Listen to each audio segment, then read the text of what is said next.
I'd like to invite up my dear friend Rabbi Tzvi Gluck to please come up.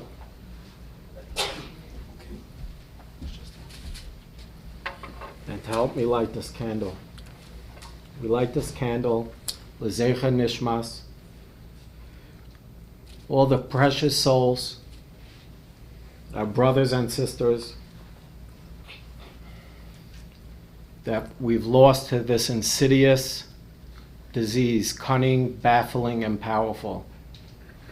And may this light be a source of hope for all of us and their families. Amen.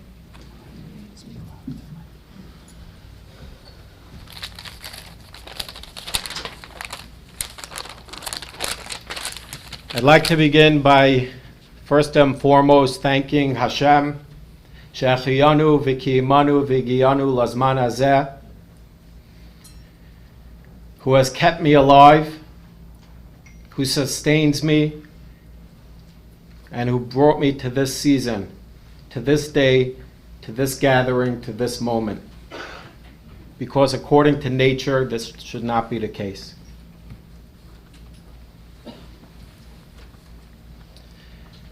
I'd like to thank Rabbi Gluck and the whole Amudim staff for everything that they do. I'd like to thank everyone that was involved in putting this amazing event together.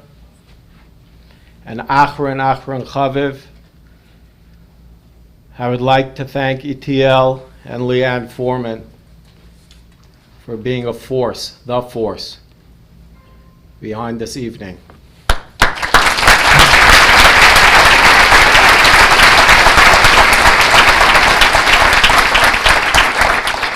It's an honor and a privilege to be asked, to be invited to speak at an event like this. And I must tell you that throughout my entire life, there's a common theme of being invited. For the first part of my life, I was invited to leave. I was invited to leave schools. I was invited to leave jobs. I was invited to leave parties. I was invited to leave marriage. And today I'm invited to come and share my experience, strength, and hope. And who would have ever thought that being held up in crack houses, abandoned buildings, hospitals, institutions, getting beaten, would one day be able to help another person? That the suffering, that the pain would be able to help another person. I didn't.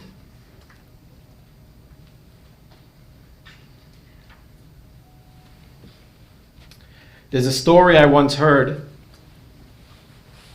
and when I heard it, it seemed to just sum up my whole life. And I once heard a story about this in the state of Israel before they had street lamps. They were starting to bring in there were no street lamps, and then they were starting to bring in, but they didn't have enough. So each city in Israel was going to get one street lamp. And because each city was only able to get one street lamp, they decided, they were discussing and thinking about where should they put that one street lamp. And everyone decided that in each city at the police station, they'll put that street lamp so whoever's looking will be able to know where the police station is. Except in the city of Bnei Brak. In the city of Bnei Brak, they did not put the street lamp at the police station. I believe the Chazon Ish lived in Bnei Brak, and they decided in the police department, because everybody was coming into Bnei Brak and asking where does the Chazon Ish live, they decided to put it near his house, and then they could just say follow look for the street lamp, and that's where he lives. And after they put in the street lamp the next day, his Talmidim saw the Chazon Ish, I believe it was the Chazon Ish, he was walking up and down the block. And he would walk to the corner, and then he would walk up to the street lamp, and then he would walk back, and then back to the street lamp over and over. And the next day he did the same thing, and the next day. And after a few days, everybody was getting very curious what he was doing. So somebody went to the Chazon Ish and they asked him, what's this all about? And he said, I'm noticing something so interesting. And that is, the farther I walk away from the street lamp, the bigger my shadow gets. And the closer I walk to the light, the smaller my shadow gets. And as soon as I heard that, it hit me so hard. And that is, the farther I am away from God, the more self there is. It's all about me. But the closer I get to Hashem, the smaller as he gets. My story is a little bit like a Quentin Tarantino film. There's no space or time. I'm just going to talk and we'll try to figure everything out at the end. I grew up in Lakewood, New Jersey. I grew up in Lakewood, New Jersey in the 80s and 90s when there was a very small town. There was just a pizza truck. And it was before the days when food trucks were hip and in style and competitions and TV shows.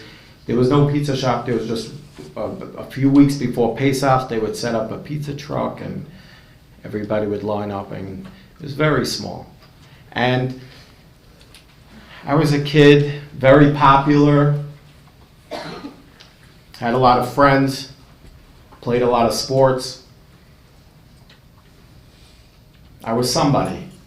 But the moment I stepped outside Lakewood, it was the most painful, embarrassing experience for me each time. The moment I stepped out and went to camp or went somewhere else, I was that kid being made fun of. Oh my God, you're from Lakewood? Ha ha ha.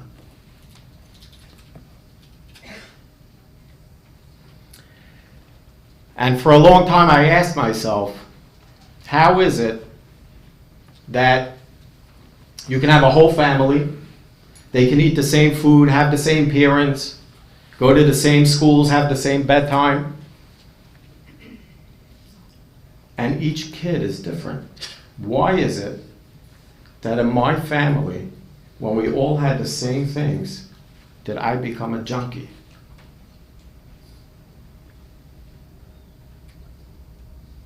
And I believe the reason is because we don't necessarily see things the way they are, we internalize it how we are. And we could never judge somebody else by the way they feel, even if we had the same experience, because they may be internalizing things differently. And for me, as a little kid growing up, I internalized things the way I was. And that was extremely painful. I was extremely sensitive. I did not connect at all to the way I was being taught.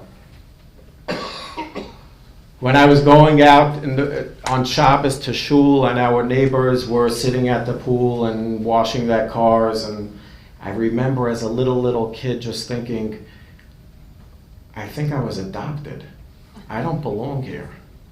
I belong there. I just wasn't okay right here, right now. And the rabbi talked about alcoholics being born at Shalom Zachars and Purim. I was born on Purim. I remember seeing people that were normally so serious, they were laughing, and I saw people that were funny and they were crying. And I was like, what is this? And I remember saying, I need some of this. It's magic. And after having my first drink, I was right, it was magic.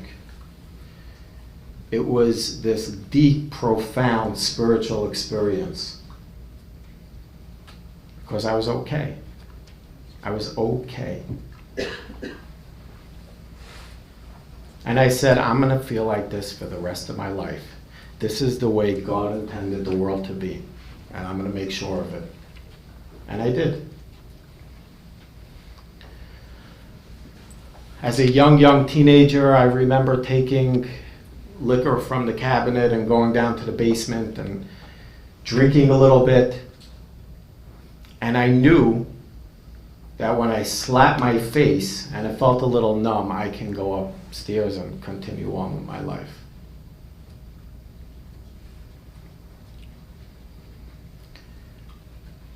But that doesn't last.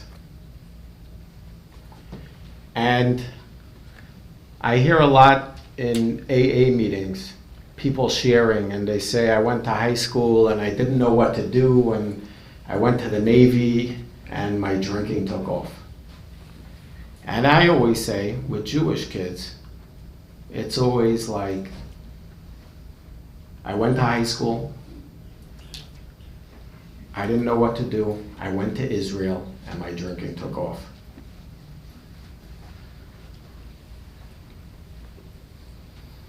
I didn't graduate elementary school, I didn't graduate high school, I didn't graduate college.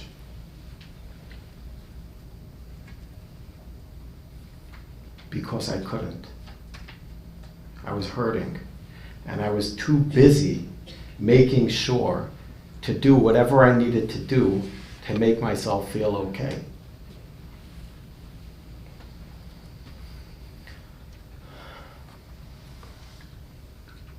And they talk about this invisible line from substance use, partying, to addiction.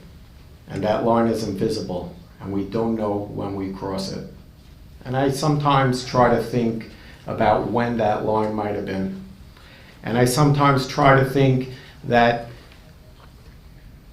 if I would have just stopped before that line, that invisible line, from where it's a good time, where it's partying, where it's having fun, to this gorilla on your back, that even if you say no, you can't. You can't. And people say, what do you mean you can't? If you have the willpower, if you're a man, you could. You can't.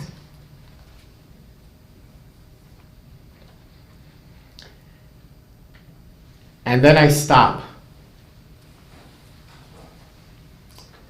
And this is my story. And I say, thank God I don't know where that line was.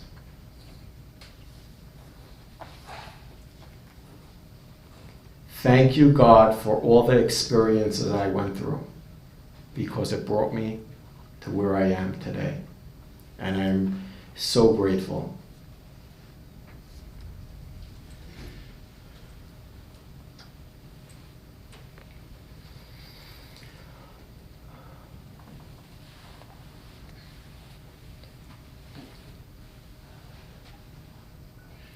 I remember I tried everything. I tried everything to just stop, to just have that life that I dreamt of having. I tried jobs, I tried moving, I tried going back to yeshiva. And at the age of 22,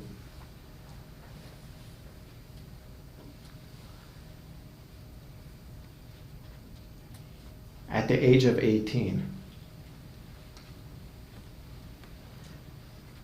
I was in Israel and I went to visit a friend of mine in a yeshiva, and I spoke to the rabbi for a while, and the rabbi told me at the end, he said, "Ezzy, if you ever want, you're welcome to come to this yeshiva."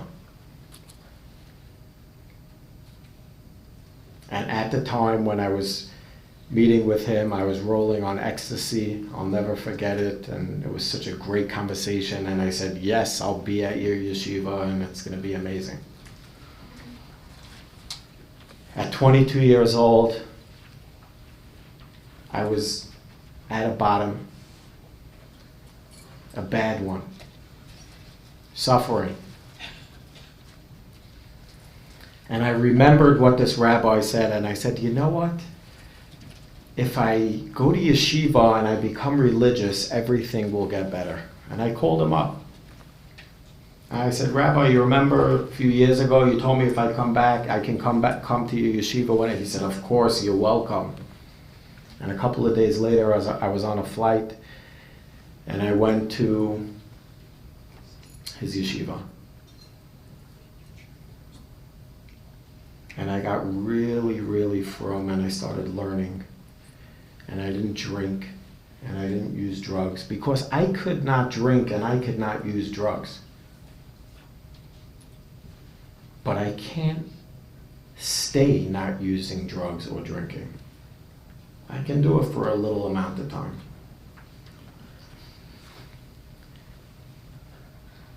And I was there for a while. This was my longest. And after 12 months, 1 year, he said, "Ezzy, I think it's time for you to get married." So we found a girl, and I got engaged, and we had an engagement party. And what do we do at engagement parties? I don't remember it.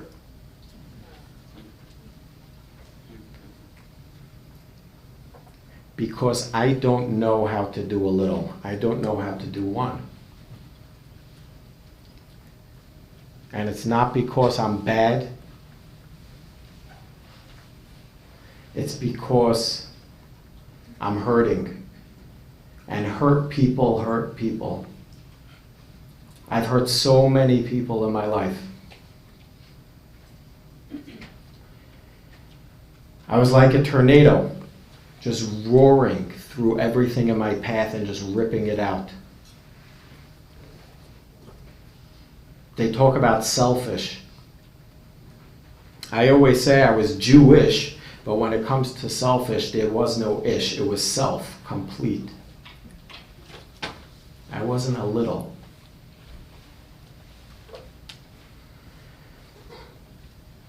And I got married.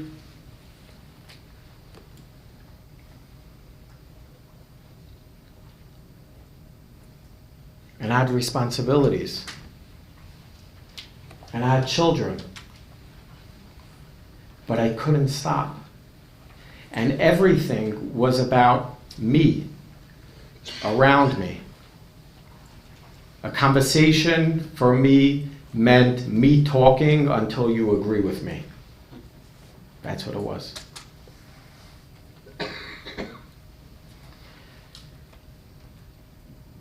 You needed to tiptoe around me, because how was I going to react?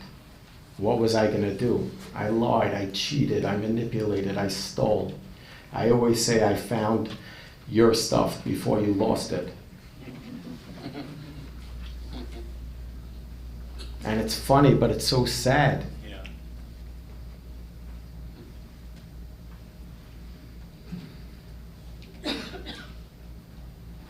Having responsibilities and not being able to fulfill them is so sad.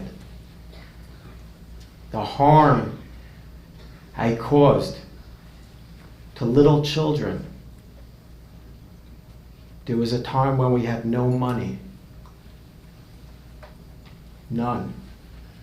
And I was able to get, my wife at the time was able to get money for diapers for my son. And she asked me if I can go to the store to get a pack of diapers for my son. And I said, of course. And I was taking the money to go to the store to buy diapers for my son. But I didn't come home for 2 days.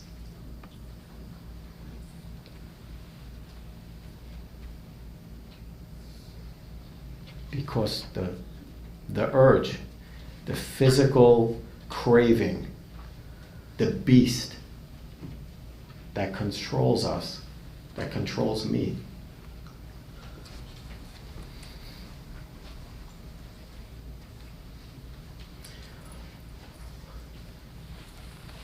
It came to a time where I was told, you're either going to go to treatment or we're done. It's over. And I said, you know what? If we move to Israel, in Israel I'll be okay. Let's move to Israel and everything's going to be perfect. So of course, as he needed to move to Israel, so let's pack up a whole family and go to Israel. And at that time I was drinking, of course. I always drank. Alcohol was always there. It's FDA approved. I know what I'm getting. It's great. It's perfect. I was using methamphetamines, opiates, and benzos all every day because I don't like now. So whatever's going to take me away from right here, right now, I want more of. And I don't know if you know, but when one is using methamphetamines, it's hard to sleep, it's hard to sit, it's hard to stop talking. And we get on this El Al flight, and I had 2 children, and for 10 hours, I was holding 2 kids, and I was walking around the plane. And I'll never forget this. We get off the plane, and we get to the baggage claim, and we were waiting for our suitcases. And somebody walks over to us and tells my former wife, wow, that's your husband?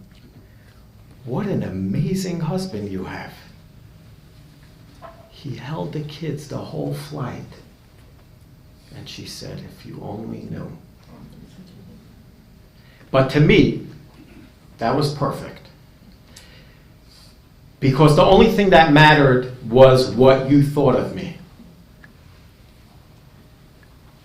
People were my God. If you thought I was okay, I was okay.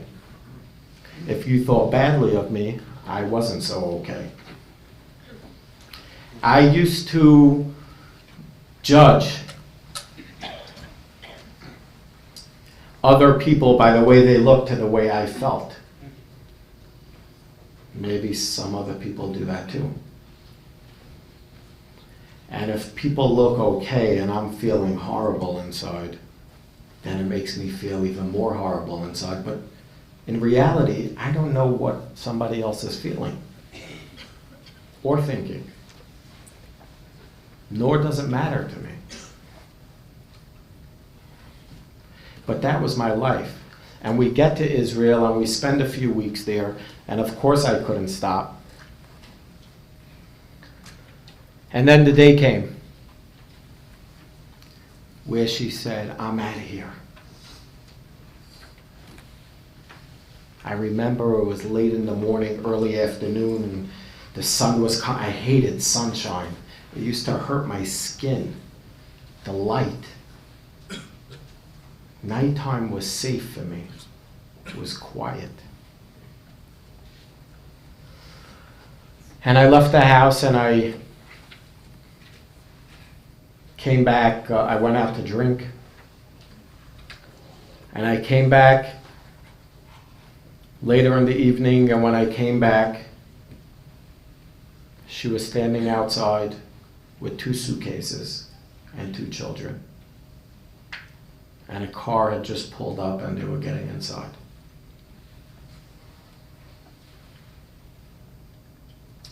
And they left.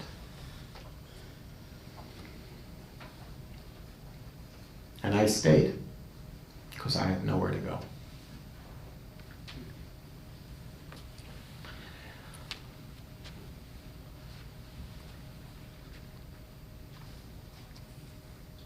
I packed up the apartment. And it was told to me that if I go to treatment for a few weeks, everything's going to be great and we'll move back to Israel and we'll be amazing. And I packed it up, I got movers, I got storage. And I remember walking down the street, aimlessly, nowhere to go, nowhere. And all of a sudden a man stops me and he says, "Are you okay?" And I realized I was crying. I was a wreck. And when I think about it today, that same pain that I was feeling then, I feel today. Except that pain that I was feeling then was all self-pity. Poor me.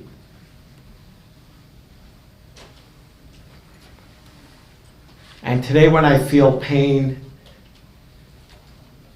it's the harm that I've caused to others, but I have tools today to work through that.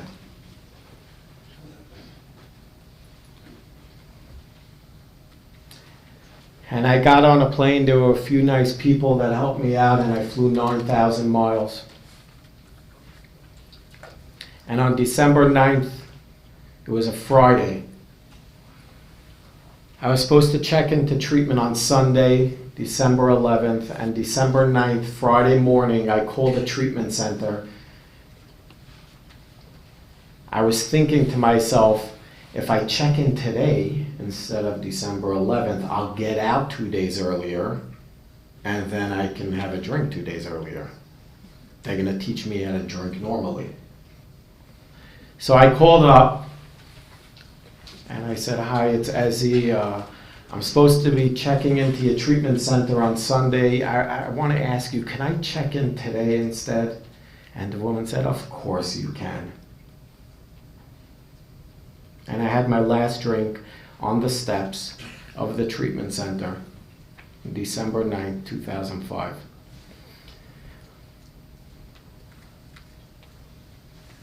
And I detoxed in treatment.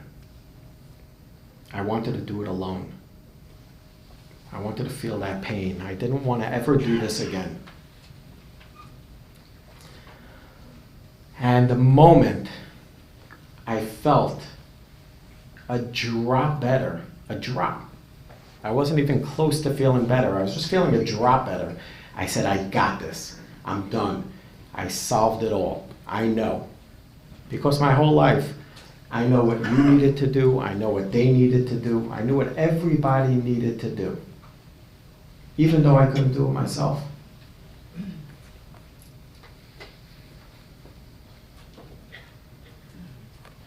And every day, I would ask the counselor for my suitcases, and I would pack up my stuff, and I would go downstairs, and I would realize I have nowhere to go. I got sober I did everything in my life up until that point on a resentment to prove you wrong. And the only reason why I went to treatment was because everybody said, "Ezzy's never going to get better." He tried.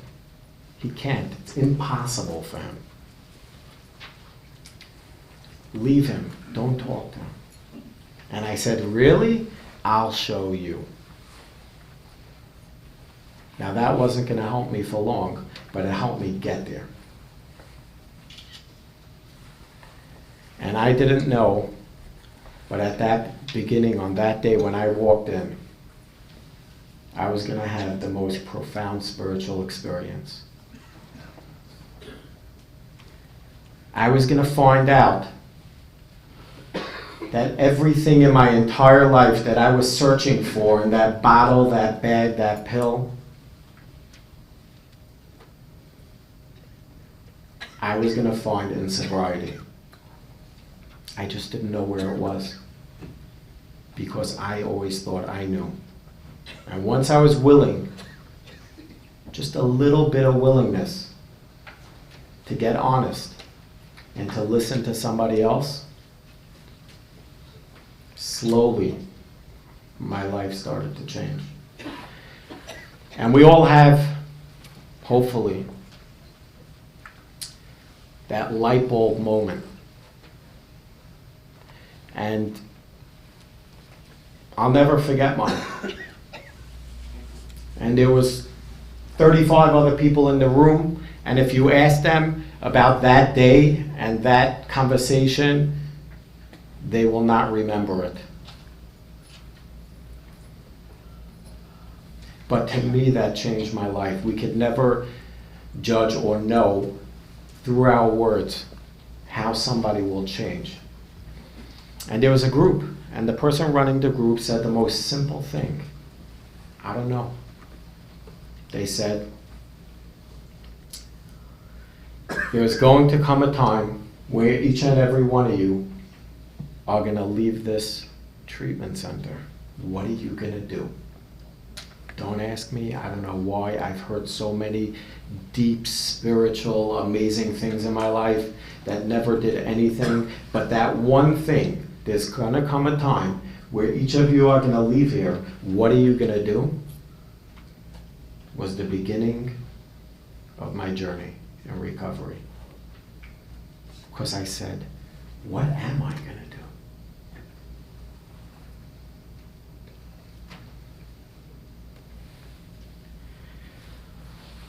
And I started to get open-minded and willing, even more. And they started telling me that part of this recovery process, you're going to give me 1.5. Take your time.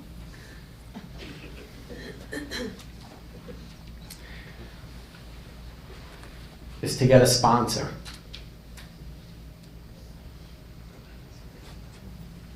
Someone who can guide you and show you. And I said, if this person's going to guide me and this person's going to show me, they have to know me. They have to know what it's like growing up in Lakewood when there was only a pizza truck. And they have to know what it's like going to the schools I went to and the camps I went to. And they have to know what it's like to live within communities. And they have to know what it's like to be raised Orthodox and have no feeling towards it or wanting to have anything to do with it.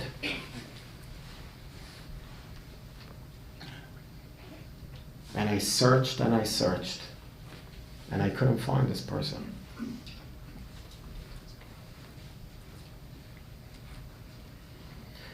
And the person that, one of the people that saved my life, the person that was my first sponsor, was a gentleman named Carl, who I think about and talk about almost every day till today. He was African American. He grew up in the projects. He did a lot of prison time. There was nothing in common. And once we started talking, we were exactly the same.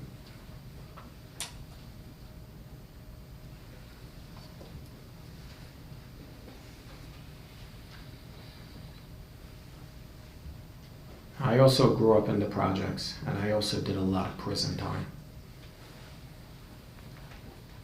Prison and self. I remember somebody was once telling me they heard this amazing song. They want to play me one line.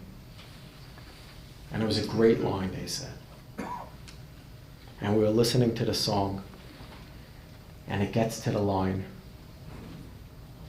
and it says, I'm a prisoner locked up behind Xanax bars. And I started crying. To know the feeling of being in prison, to be locked up, to want to get out and you can't.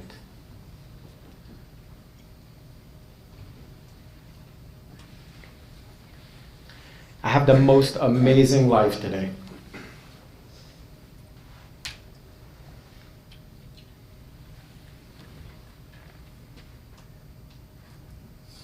It's beyond, beyond, beyond my wildest dreams.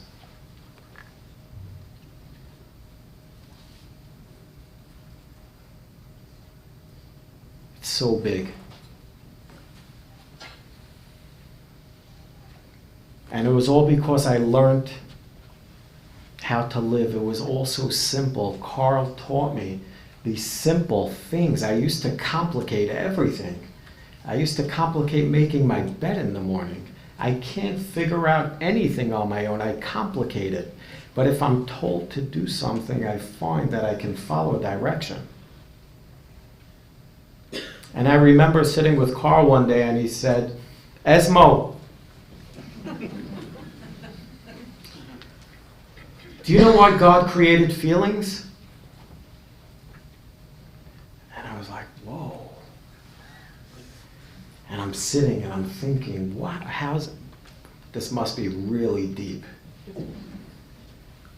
And I'm thinking, until I say, Carl, no, I don't know. Why did God create feelings? And he said, Esmo, to feel them. It was simple things like that that I couldn't figure out. To me, a feeling meant no. Not now.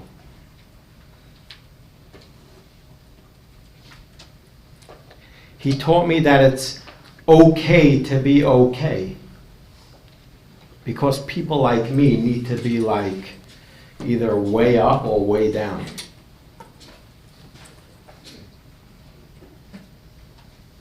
He taught me what it means to be grateful.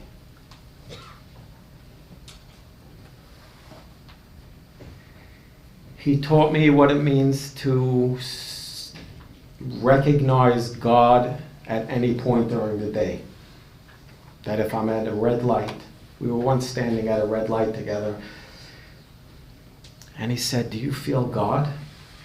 I said, no. He said, stop.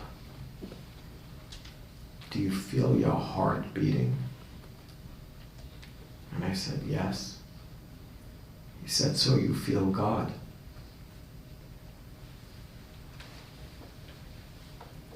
He taught me that if I want to get to know God, I should get to know his children.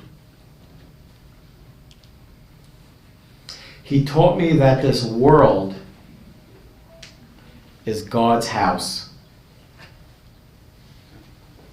And I am God's child. And everybody else that I see are in my Father's house. How am I going to treat guests?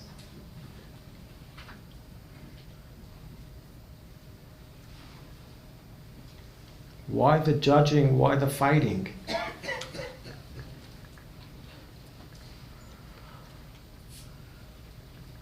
It's so simple.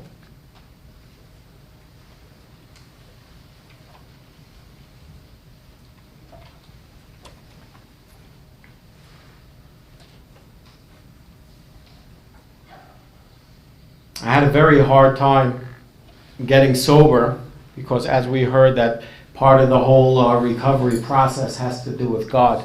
And I didn't like God because everything that I was doing when I was younger, I was going to Gehenna. I don't want anything to do with that. And like Avi said, if this whole recovery process has to do with God, I'm stuck.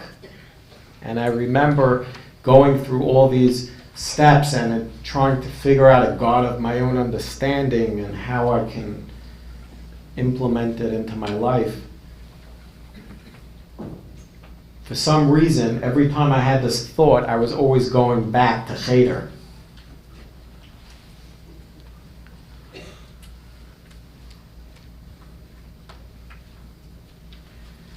Until I was about to get on a flight from California to New York.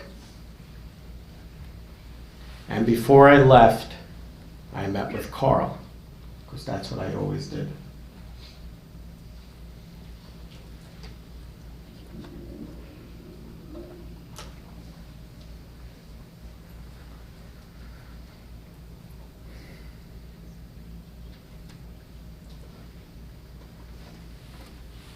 I have so much in my head right now. And before I left on this flight, Carl told me, he said, Esmo,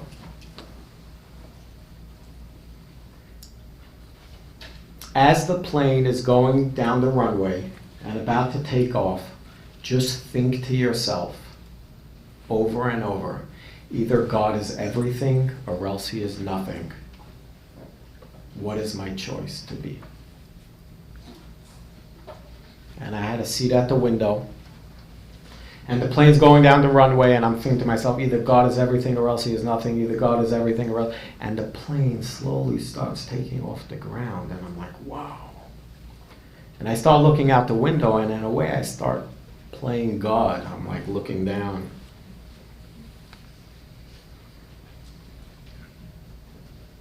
And it was a red-eye flight.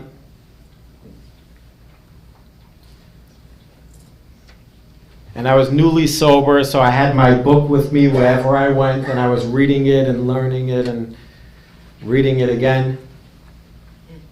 Because it's the first book that I ever read, but it's the first book and the first things that I've heard that was me. I was like, this guy wrote this book in 1930. How does he know me?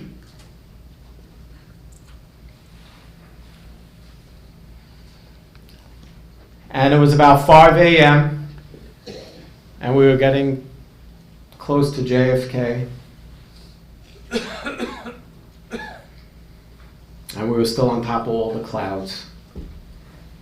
And the sun was starting to rise. And I don't know if anybody's ever seen this, but I saw it for the first time that morning, and I still see it every single day. I looked out the window, and I saw the most amazing colors. Red, orange, yellow, bright orange, bright yellow, gold. Amazing. This purple. The sky was just endless of these most beautiful colors. And I'm reading the book, and at that moment I read. It says, deep down in every man, woman, and child is the fundamental ideas of God. And I'm looking out the window. And I said, I don't know what God is. I don't know what I was ever taught. All I do know, that whatever power made those colors in the sky this morning is the most loving being.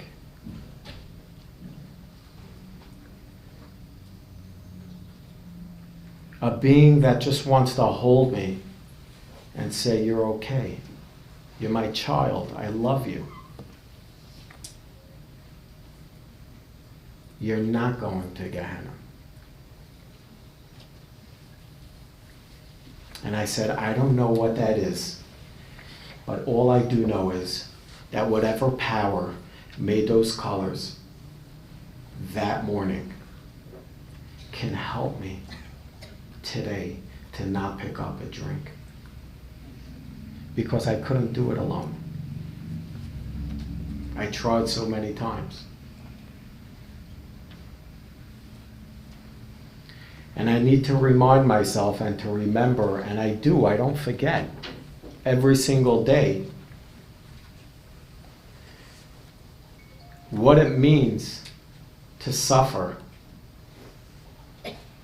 And I also remember that I can do it today. I can do it today. I will do it for today.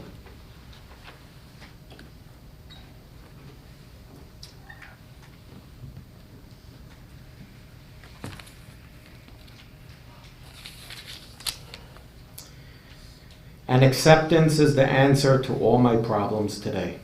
When I am disturbed, it is because I find some person, place, thing, situation, some fact of my life unacceptable to me.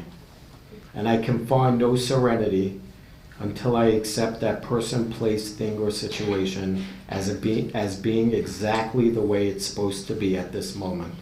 Nothing, absolutely nothing, happens in God's world by mistake. Until I could accept my alcoholism, I could not stay sober. Unless I accept life completely on life's terms, I cannot be happy. I need to concentrate not so much on what needs to be changed in the world as on what needs to be changed in me and in my attitudes. Thank you.